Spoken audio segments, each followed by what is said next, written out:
Okay, isang mapagpalang araw mga kateknisyan, mga ka-DIY, mga ka-master. Meron po tayo dito yung repair na LED TV. Ito po ay Samsung. So, ngayon, testing natin para malaman natin kung anong issue nito.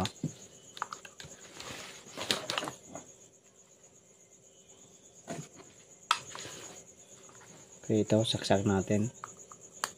Ayun, nag-spark naman siya. Yun nga lang, wala siyang power.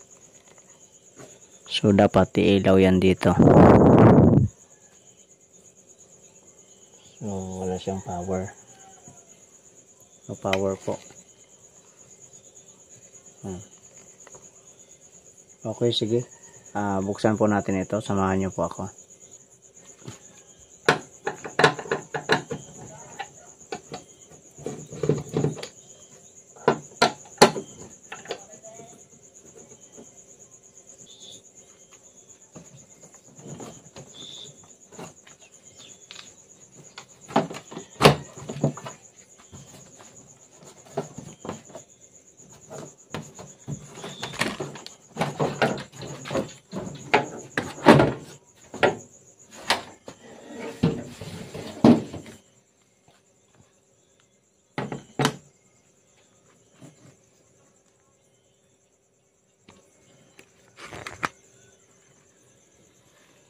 So, ito po ang kanyang mainboard. Ito naman ang power supply. Ito naman ang kanyang take-on. Ayan. So, bali dito tayo mag-troubleshoot sa kanyang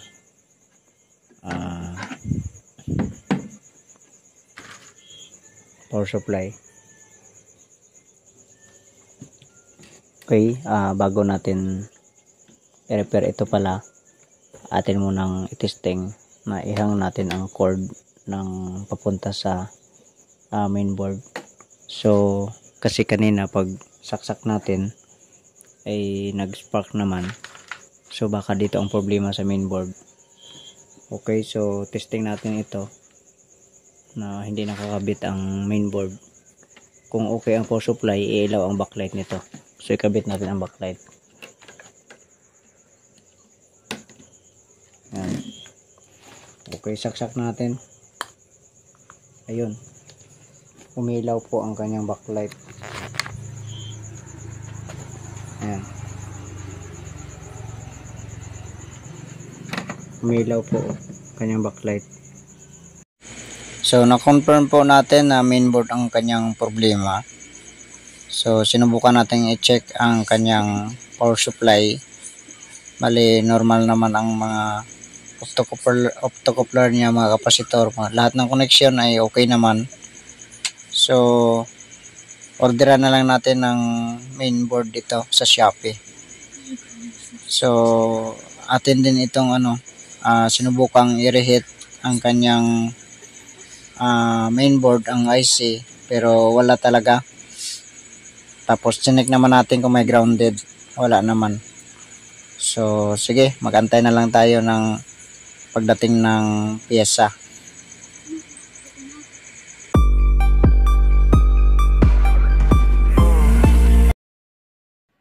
So, sinubukan nating i-reheat ang IC, pati yung kanyang mga memory. Lahat ng IC dito ni-reheat natin. So, ayaw talaga. Wala talagang power, pero at saka umiinit itong niya, main IC niya. So, ngayon nakabili tayo sa Shopee. Pero ang dumating ay parang second hand din ito. So, sana ay okay pa. So, testing natin ngayon. Okay, tanggalin muna natin ito. So, mga 2 weeks natin inantay bago dumating ang mainboard. Okay, so tanggalin ko muna. Okay, ito. Bale, ito na yung bago natin. Ito yung luma. So, testing natin ito. Okay, saksak natin.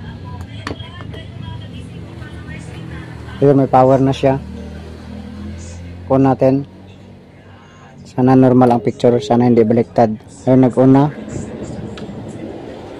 Oops, ayun, may backlight na, may ilaw ng backlight.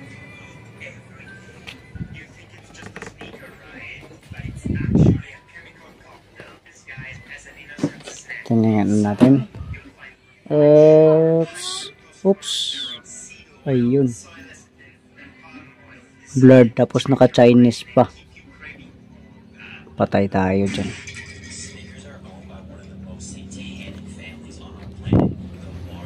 So, ano muna natin. Linisin natin ang mga terminal. Ayan o, blurred o. Tapos naka-Chinese. Okay, so ayusin muna natin. Okay, sige, saksak natin ulit. Ayan.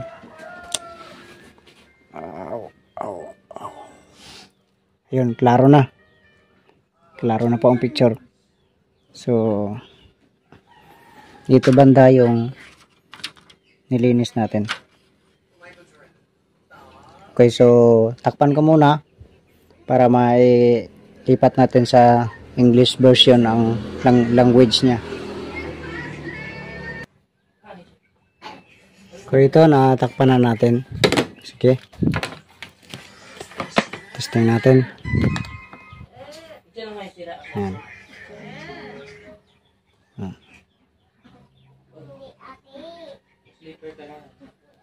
Ayan. So, meron na picture. Bali naka HDMI siya. Subukan natin.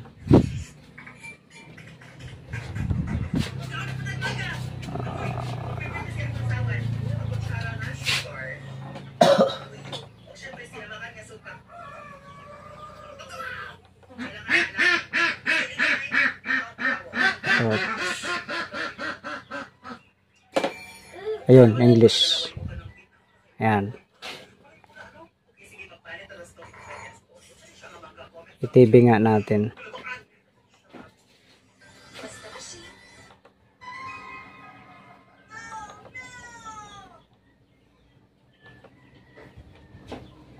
Ayan. So, okay na. Ayan. Okay na siya. Okay, sige. Hanggang dito lang ang video natin. God bless po sa inyong lahat. Bale, mainboard po ang pinalitan natin.